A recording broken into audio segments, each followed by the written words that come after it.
मना शिक्षा थर्ड श्लोका। यदि छेरावासं व्रजभुवि सारं प्रति जनुर युवा द्वंद्वं तच्चेत परिचरितुम आरद भिलषे स्वरूपं श्रीरूपं सगन्मीह तस्य ग्रजमपि स्फुटं प्रेम्णा नित्यं स्मर नम तदा त्वं शृणु मना। हे मेरे प्यारे मन, मेरी बात सुनो। देखो भैया, यदि तुम्हारी रगात्मिका भक्ति के साथ ब्रजवास की लालसा है तथा श्री राधा कृष्ण रूप नव युगल किशोर की सेवा परिचर्या प्राप्त की अभिलाषा है, तो तुम जन्म जन्म में श्री रूप गोस्वामी, श्री रूपा गोस्वामी, श्री स्वरूप गोस्वामी एवं श्री सनातन गोस्वामी आदि श्री चैतन्य महाप्रभु जी के परम कृपा पात्रों का नित्य स्पष्ट रूप से स्मरण करो और उन्हें प्रीतिपूर्वक प्रणाम करो। भजन दर्पण भाष्य। अब यहाँ पे एक ऑब्जेक्शन आता है। अगर किसी ने दीक्षा और शिक्षा एक वैष्णव से प्राप्त की है लेकिन वो किसी और संप्रदाय का है, तो क्या उसे रागात्मिका भक्ति प्राप्त होगी? तो इसका आंसर है यदि रागात्मिका भक्तिर सहिता व्रजवास लालसा करा एवं श्री श्री राधा कृष्णेर साक्षात परिचर्या आशा करा, तबे हे मना तुम्ही जन्मे जन्मे श्री स्वरूप गोस्वामी, श्री रूप गोस्वामी और श्री सनातन गोस्वामी प्रभृति श्री श्री महाप्रभुर कृपा पात्रादि के नित्य स्मरण उ प्रणाम करा। अगर तुम ये इच्छा करते हो कि तुम्हें रागात्मिका भक्ति मिले और तुम्हें व्रज का वास मिले और तुम्हें श्री श्री राधा कृष्ण को सेवा करना चाहते हो, तो हे मेरे मन, जन्म जन्म तुम्हें हमेशा श्री स्वरूप गोस्वामी, श्री रूप गोस्वामी, श्री सनातन गोस्वामी और वो सारे जो श्री महाप्रभु के साथ हैं, उनके क्लोज एसोसिएट्स हैं, उनकी सेवा करना है, उन्हें फॉलो करना है, उनको रिस्पेक्ट करना है। रागात्मिका भक्ति क्या है? भक्ति जो इमीडिएटली स्पॉन्टेनियस अटैचमेंट है। रागात्मिका भक्ति जो तुरंत हमें प्राप्त होता है। भक्ति का दो टाइप्स हैं। एक तो साधन हम जो करते हैं, तो इसका परफेक्शन का थ्री टाइप्स हैं। वो है साधन भक्ति, भाव भक्ति और प्रेम भक्ति। जब हम साधना करते हैं, साधन करते हैं, तब हम 3 स्टेजेस से गुजरते हैं। पहला होता है साधन भक्ति, दूसरा होता है भाव भक्ति, तीसरा होता है प्रेम भक्ति। तो इसमें श्री रूप गोस्वामी ने जो सिद्धांत दिया वो इस तरह है। इसे बहुत सुंदर तरह से उन्होंने डिटेल में एक्सप्लेन किया है। जब हमारे भक्ति, हमारा प्रेम किस तरह स्टेप बाय स्टेप बढ़ता है भगवान जी के लिए।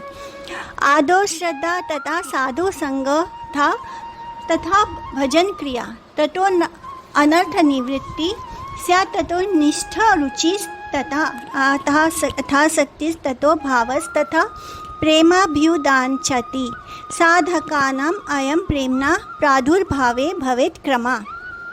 यानी ये एक क्रम में चलता है। जैसे पहले हमारे अंदर श्रद्धा होती है, हमारे गुरु के प्रति, उनकी वाणी के प्रति जो हमारे अंदर एक कोमल श्रद्धा होती है, वो स्टेज होता है फेथ। फिर हम उस श्रद्धा के कारण साधु का संग करते हैं, यानी हमारे स्पिरिचुअल मास्टर ही हमारे लिए होते हैं, वो शुद्ध वैष्णव, हम उनका संग करते हैं।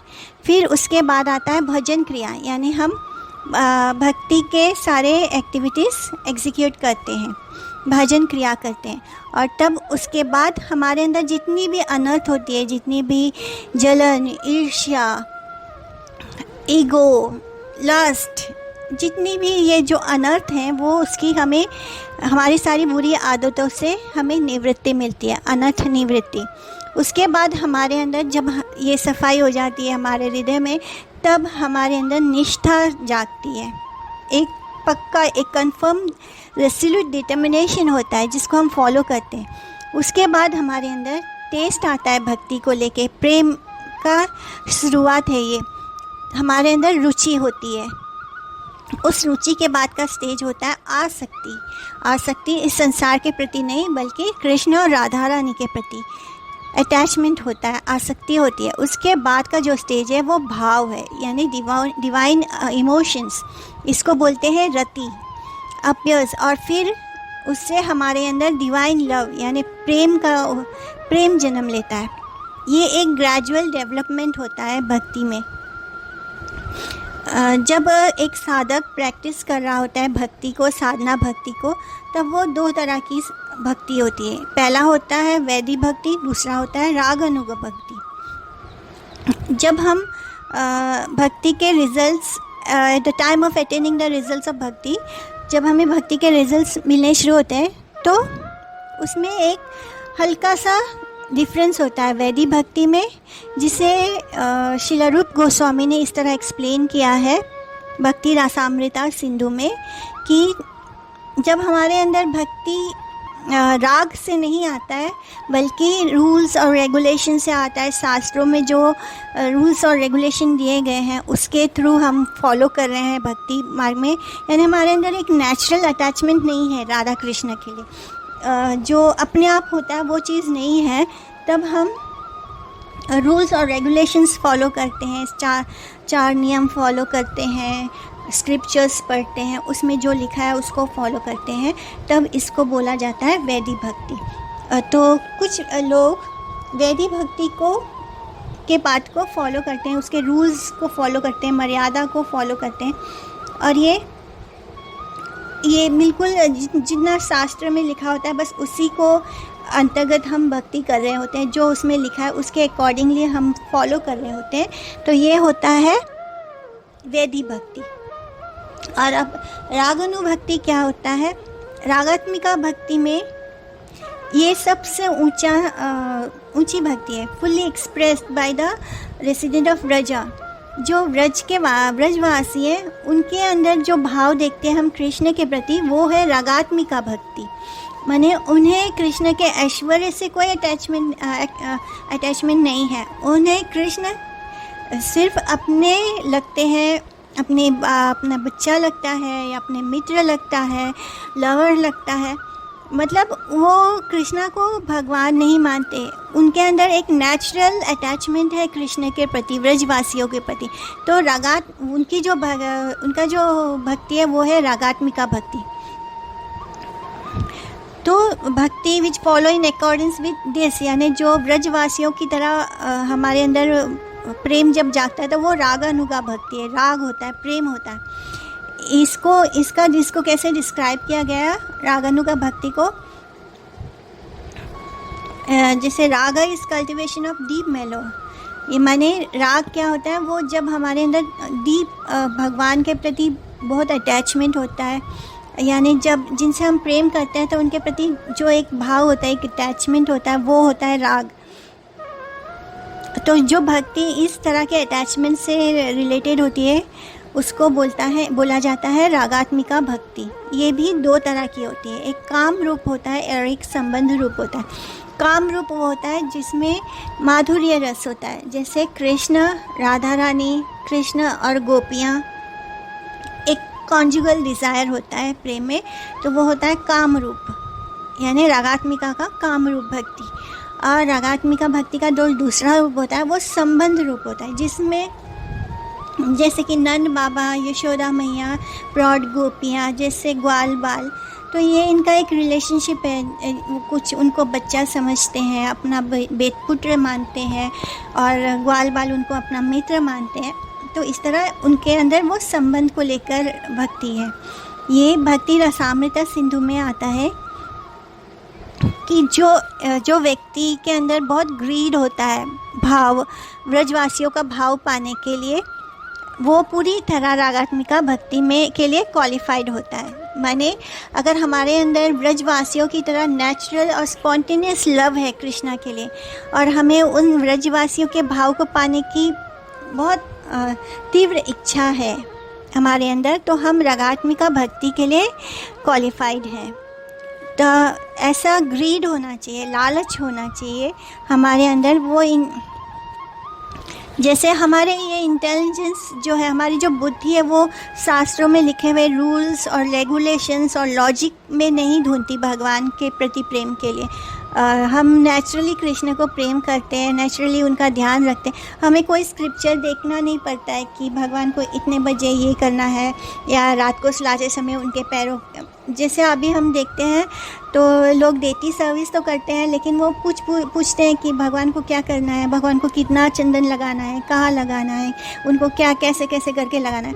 लेकिन जब यही भक्ति रागात्मिका भक्ति होती है तो हमें किसी को पूछना नहीं पड़ता, हम उनको अपना समझते हैं। तो हमें पता होता है कि कृष्ण को गर्मी लग रही है तो हमें चंदन कैसे लगाना, उनको किस तरह उनको बचाना है गर्मी से। तो हम नियम कायदे के हिसाब से भगवान की सेवा नहीं कर रहे होते हैं, हम नेचुरल अफेक्शन से भगवान की सेवा करते हैं।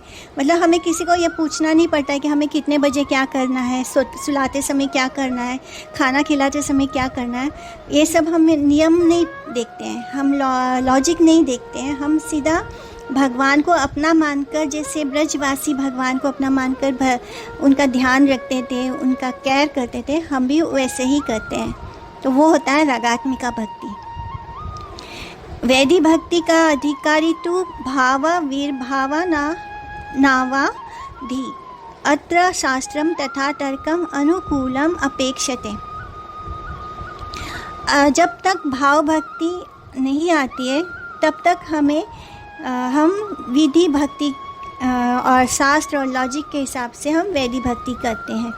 ऐसा भक्ति रसामृता सिंधु 1.2.193 में लिखा है। कृष्णं स्मरन् जनम च अस्या प्रेष्ठं निजा समीहितं तत्तत् कथा रतश्चासौ कुर्याद्वासं व्रजे सदा। सेवा साधक रूपेण सिद्ध रूपेण च अत्र हि तद्भावालिप्सुना कार्या व्रजालोकानुसारता। कीर्तनादीनि वैध भक्ति उदितानि तु यानि अंगानि चातानि अत्र विज्ञेयायि मनीषिभिः।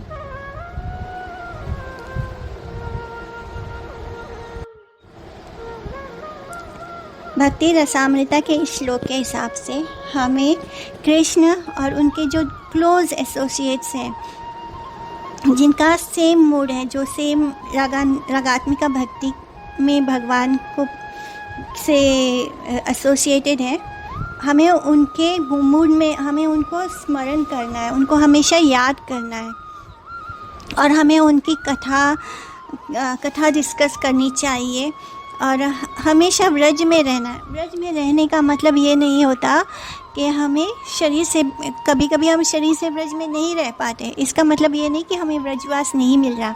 जब हम कृष्ण के बारे में सोचते हैं, उनकी कथाओं के बारे में सोचते हैं, उनके सखाओं के, हमें व्रज में जो कृष्ण ने लीला की है, जब हम उसके स्मरण करते हैं और सदा ही वही उसी स्मरण में रहते हैं, तब हम व्रजवास कर रहे होते हैं।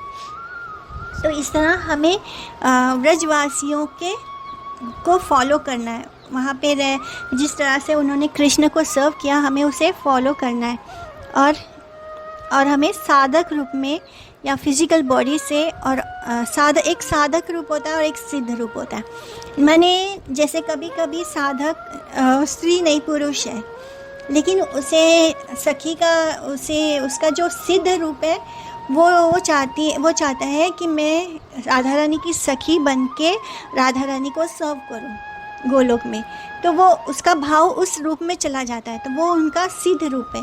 लेकिन जो फिजिकल बॉडी है वो उनका क्या है, वो मेल बॉडी है, वो स्त्री रूप में नहीं है, लेकिन उनका भाव जो है वो सखी वाला है। तो ये हो गया एक रूप है, जो फिजिकल बॉडी है वो साधक रूप है, बाहर से वो जो रूप में है उस रूप में साधना करते हैं, लेकिन जो उनका इंटरनल स्पिरिचुअल मूड है वो क्या है, वो सिद्ध रूप है, यानी जिसमें वो कृष्ण और राधा रानी को सर्व करें। तो इस तरह हमें भाव को अटेंड करने की इच्छा करनी चाहिए, हम भाव के स्टेज में जाना है। तो अकॉर्डिंग टू द वाइज, यानी जो बुद्धिमान लोग हैं, जो इंटेलिजेंट लोग हैं, ज्ञानी हैं, वो क्या कहते हैं कि वैधि भक्ति के जो अंग है उसमें है हियरिंग, चैंटिंग, यानी स्मरण करना, सुनना, श्रवण करना, कीर्तन करना। तो इसको हमें रागानुभक्ति के स्टेज में भी कंटिन्यू करना है, क्योंकि जब हम भक्ति में आते हैं तो इमीडिएटली हमारे अंदर कृष्ण और राधा रानी के लिए प्रेम नहीं होता है, कि तब हम वैदिक भक्ति को फॉलो कर रहे होते हैं तो हम क्या करते हैं, हम चैंटिंग करते हैं, हम कीर्तन सुनते हैं, कथा सुनते हैं, तो हियरिंग एंड चैंटिंग। तो इस चीज़ को हमें, जब हम रागानुभक्ति के स्टेज में आते हैं, जब हम कृष्ण के लिए स्पॉन्टेनियस लव महसूस करना शुरू कर देते हैं ब्रजवासियों की तरह, तब भी हमें हियरिंग और चैंटिंग कंटिन्यू करना है, श्रवण और कीर्तन को कंटिन्यू करना है। जब हम साधन दास यानी ये साधना की स्टेज से को आगे बढ़ते हैं, तब हम भाव के स्टेज में आते हैं। भाव में हमें क्या होता है, भाव का स्टेज मतलब होता है रति। तो रति यानी हमें अटैचमेंट हो जाता है, हमें अटैचमेंट से भी ऊपर हमें भगवान के प्रति भाव आने लगता है, प्रेम का भाव आता है। तो इसके बारे में उज्ज्वल नीलमणि में श्रील रूप गोस्वामी ने बोला है कि जब ये रति फुली मैच्योर होती है तो वो महाभाव के स्टेज में चली जाती है। यानी पहला वाला स्टेज होता है भाव, रति यानी भाव, यानी अंदर भाव आ गया है, प्रेम का भाव आ चुका है। और तब जब हम उससे भी आगे बढ़ते हैं तब वो भाव होता है महाभाव। इसलिए जो लिबरेटेड सोल हैं और डिवोटीज़ हैं, वो हमेशा महाभाव के स्टेज को पाने की इच्छा करते हैं। जब रति एकदम स्टेडी हो जाती है, यानी भाव हमारा स्टेडी हो जाता है, जब भी माने अगर हमने कृष्ण को किसी भाव से हम शुरुआत करते हैं प्रेम करने को, हमारा उनसे एक संबंध डेवलप हो जाता है। जैसे अगर हम कॉन्जुगल भाव में, तो हम सखी के भाव में हैं या हम मंजरी के भाव में हैं, तो हम उस भाव में स्टेडी हो जाते हैं, तो हम उसको पकड़ लेते हैं। ऐसे नहीं कि हमारा मन अभी एक पल हमें लड्डू गोपाल की सेवा करनी है, दूसरी पल हमें श्याम सुंदर की सेवा करनी है, तीसरे पल हमें द्वारकाधीश की सेवा करनी है। मतलब ये डगमगा रहा है, अभी तक हमको पता नहीं है कि हमारा स्पिरिचुअल भाव क्या है, वो हमें पता नहीं चला है। हमारा जो अभी हमने बात की थी कि हमारा रूप क्या है, हम एक साधक का क्या रूप है, वो हम उसको अभी तक ग्रैस्प नहीं कर पाए कि हमारा स्पिरिचुअल भाव क्या है और हमारा साधक रूप क्या है, सिद्ध रूप क्या है और साधक रूप क्या है। तो जब तक हमें अपना सिद्ध रूप नहीं पता, हम देखते हैं कि लोग कभी किसी को देखा देखी भक्ति करने लगते हैं, तो वो दूसरे को देखकर लड्डू गोपाल ले आते हैं। फिर कभी वो किसी को देखते हैं राधा माधव की सेवा करते हुए, तो वो उनका मन उस राधा माधव की सेवा में चला जाता है। तो उनका कुछ एक स्टेडीनेस नहीं आया है, उनके रति में कोई स्टेडीनेस नहीं है।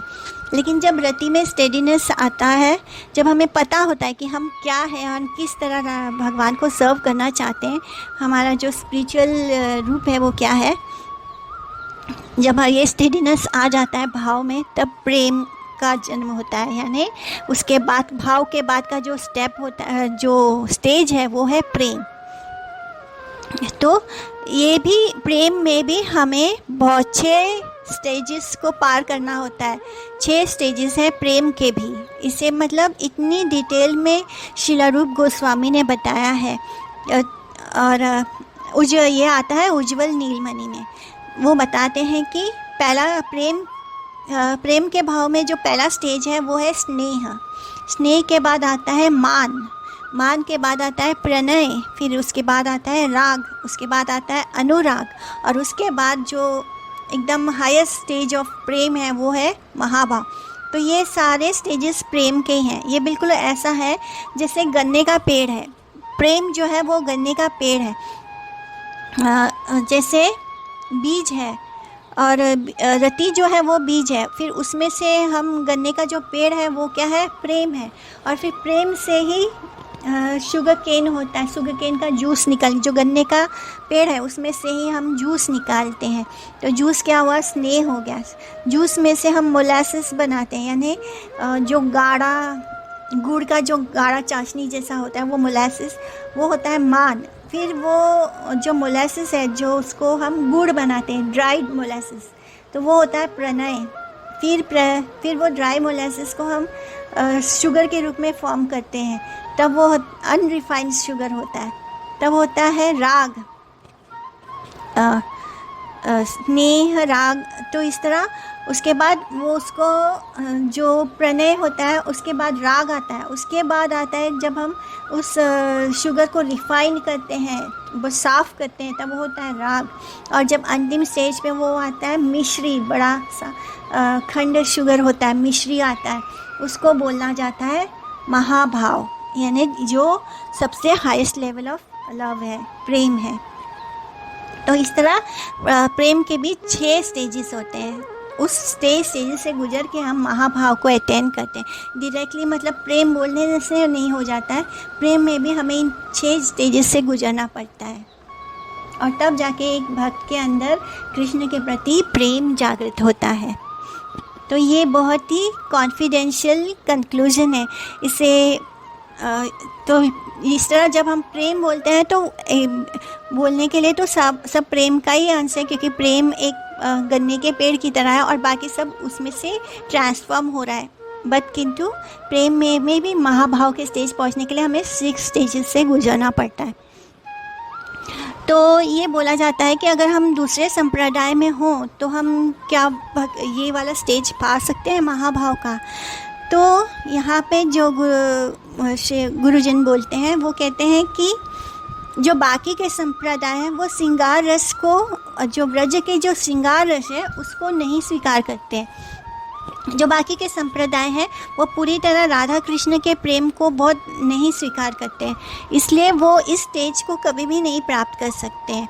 जो श्रीदास गोस्वामी हैं वो यही एडवाइस करते हैं कि हमें श्रीला स्वरूप गोस्वामी, श्री रूपा गोस्वामी, श्री सनातन गोस्वामी और जितने भी श्रीमान महाप्रभु के जो भी एसोसिएट्स थे जिन पर महाप्रभु ने कृपा की थी, एस शिक्षा गुरु उन पर कृपा की थी, श्रीमन महाप्रभु ने खुद उन्हें ये भाव दिया था, बस वही इसका जो कॉन्फिडेंशियल सत्य है वही लोग जानते हैं।